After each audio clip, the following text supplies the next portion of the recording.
Hello everyone!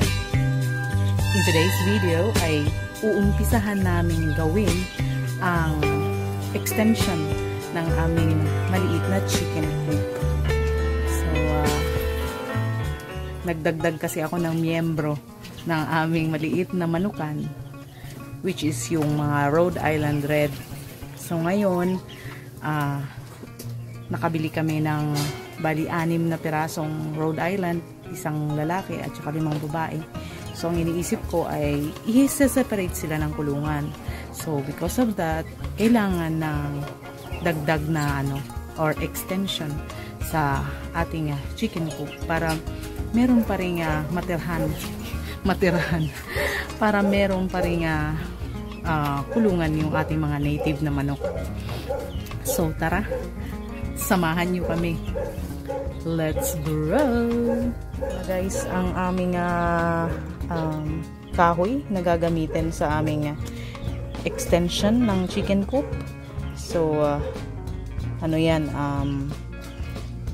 2x2 na 8 feet at saka 2x2 na 10 feet. So, gumastos kami dyan ng bali, ang total nito ay 1,350. Tapos, ang aming gagamiting poste ay kawayan lang. Dahil wala kami pambili ng di bakal at saka semento. At hindi pwede yung kahoy na ganyan.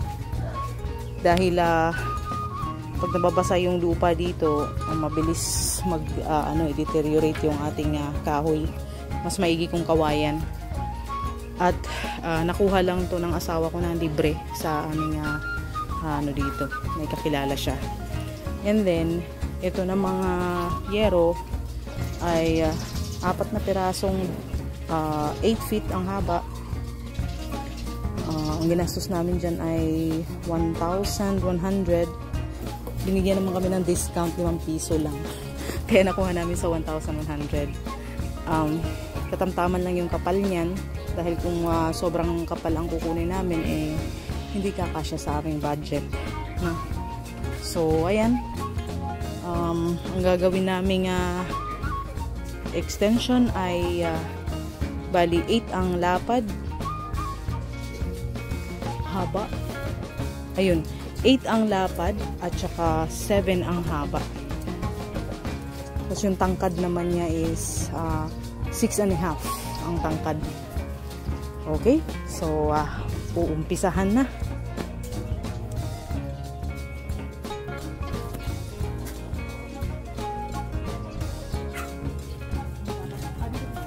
Bumubuhos ang blessing, kaya paapawin natin ng bonggang-bongga.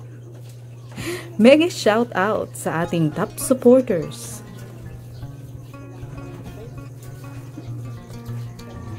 Ka Freddy's Treasure,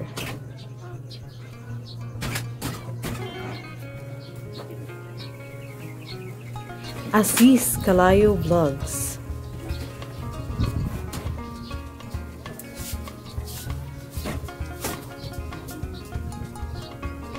Construction TV,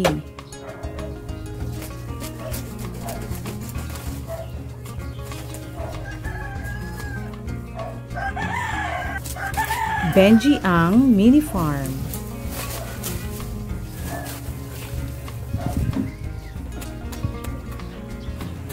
Kacho Alexander,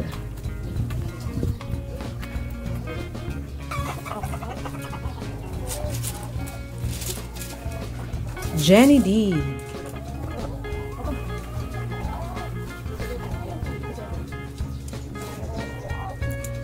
Biyahe ni Benji TV,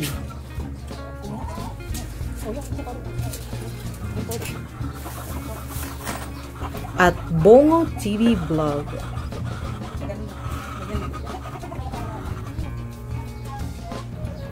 Maria Ansay Vlog,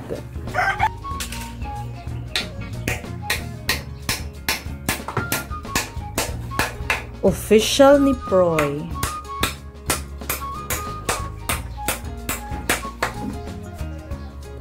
Wild Visuals,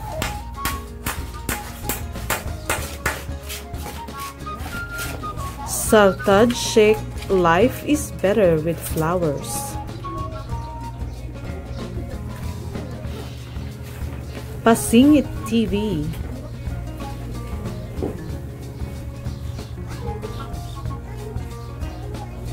Kusina ni Junior.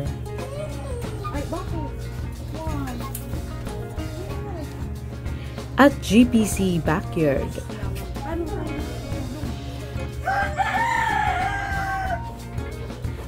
Sir Melvin Lazaria.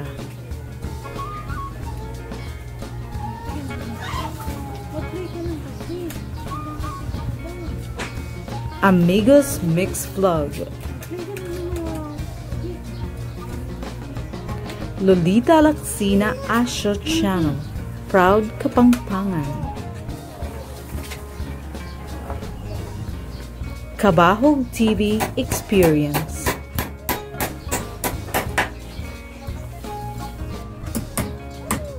Ayesha Tariq.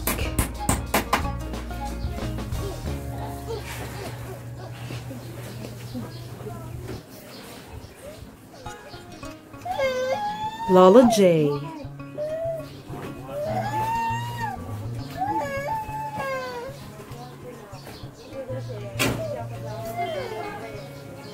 Reynosa Lazarte.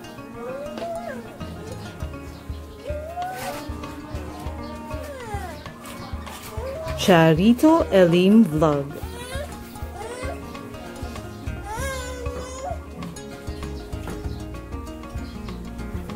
Maraming salamat sa walang sawang pagdikit sa aming channel. Malayo pa ang aming lalakbayin bago maabot ang minimithing tagumpay. Marami ang aberya, marami ang balakid na nakaantabay. Pero wala kaming takot na ihakbang ang mga paa at magpatuloy sa paglalakbay. Dahil nandyan kayo na sa amin ay umaagapay. At ang nasa itaas na laging gumagabay.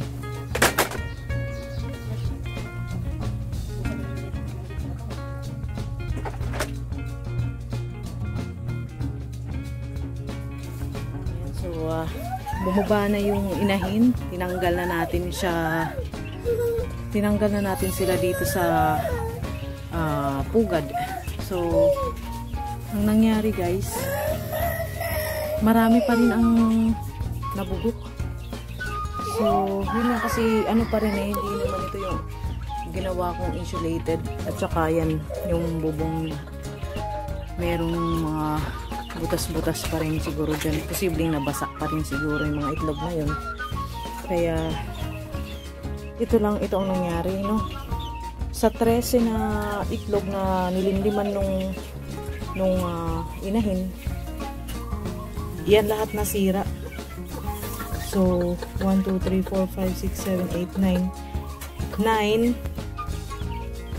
9 ang nandito. Plus, meron akong itinapon kanina na sisiw na ano siya, hindi na buo. Parang bulok na. So, 10. Bali, ang napisa lang talaga ng nanay ay 3. Kaya lang, itong isa, naipit niya siguro to. Sayang naman, namatay siya. So, ang successful lang na buhay as of now ay 2 lang. Ayan. 2 lang nasisiw. Siyempre, nangyayayang ako kasi 13 na itlog yun. So,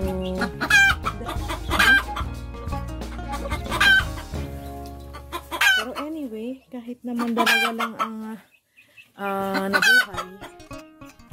Siyempre kung magtuloy-tuloy naman na mabuhay yan, ay malaking blessing din yan. May dagdag na 2, diba no? Pero mahabang panahon pa bago siya mapakinabangan. Siyempre after 6 months siya pwedeng ibenta or katayin.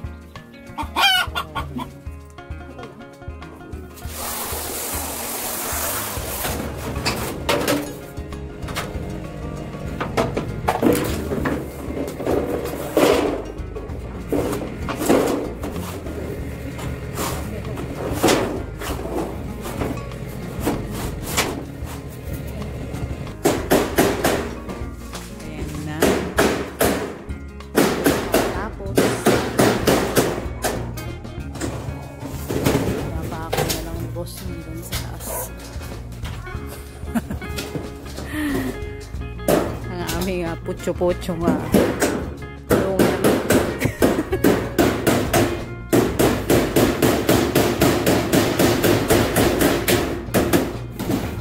Pwede na yan.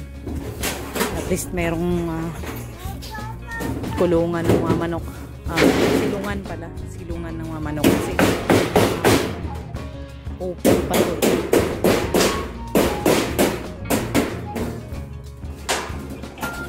Open na muna siya dahil wala pa kaming pambili ng materyales sa dingding. Tapos na, guys. Yan na ang aming pinaghirapang extension ng aming chicken coop.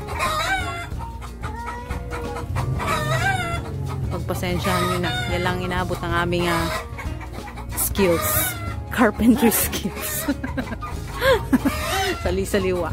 Pero pwede na rin yan. Manok lang naman ang titira dyan. Manok. At kung balang araw yung pangarap kong magkaroon kami ng pabo. Diba? Sana magkaroon kami ng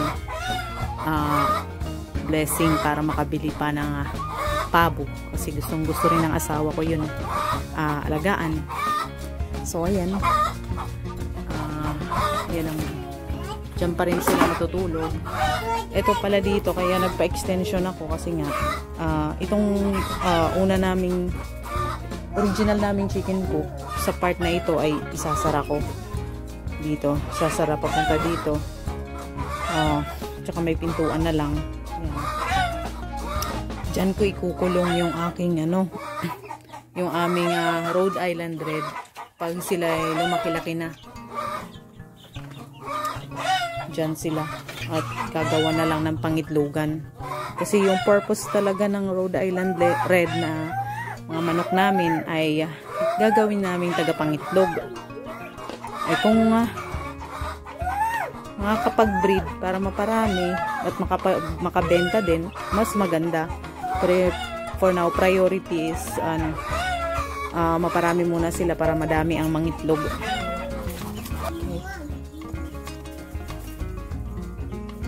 So, ayan.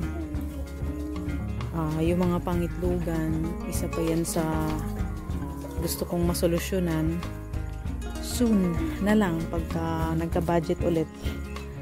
So, at least malaki ng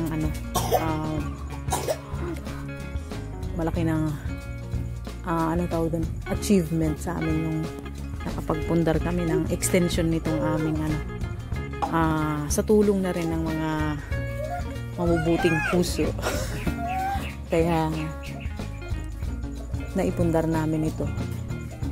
At saka sa naipon namin sa kinita ng asawa ko sa pagtatrabaho sa bukid.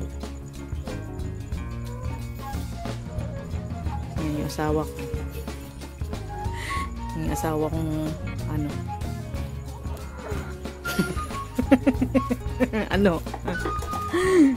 barumbado. Mainitin ang ulo pero gwapo. Wow. Okay, so that's it for now, guys.